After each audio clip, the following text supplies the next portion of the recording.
JJ Redick, a former teammate of Luka Doncic's on the Dallas Mavericks, and now he's head coach on the Lakers, reacts to the star players' trade to the Lakers. Yeah, obviously I got word that day that it was happening, and certainly a lot of mixed emotions, particularly around the loss of family members. And, AD, Max, Jalen, like they were part of our family. And then there was also the excitement of getting a Luka Doncic and adding Maxey and Markieff. And, it is, as much as we can hyperbolize this trade as the craziest trade in sports history, it really is a once-in-a-lifetime opportunity to trade for a player of Luka's caliber in his prime.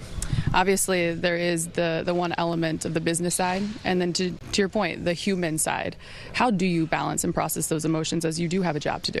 I try to do it with empathy, and I try to, as best I can, give our players empathy, and the players that were traded empathy, and also the players we just traded for empathy. Like I've lived through a lot of trade deadlines. I've been traded twice. I've had really close friends traded, and I recognize that you don't wave a magic wand and everything's okay a day later. Like this is something that is a process, and it takes time, and our group's committed to making sure we get this right.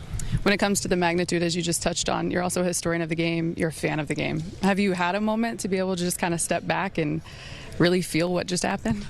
Unfortunately for me, this last month has been a lot, so I'm not in the reflective process, reflective mood just yet. My job is to coach this team tonight, try to get Luka acclimated and get him back on the court, and continue to build what we've built over the last month as we head into All-Star break. Obviously, as a former teammate of his, now speaking of Luka, what excites you most to coach him?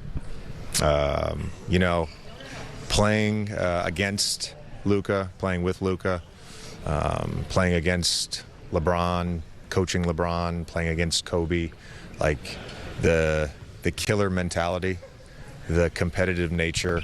Rob mentioned his alter ego on the court, and it really is like he becomes an absolute killer on the basketball court, and getting to coach that will be a lot of fun.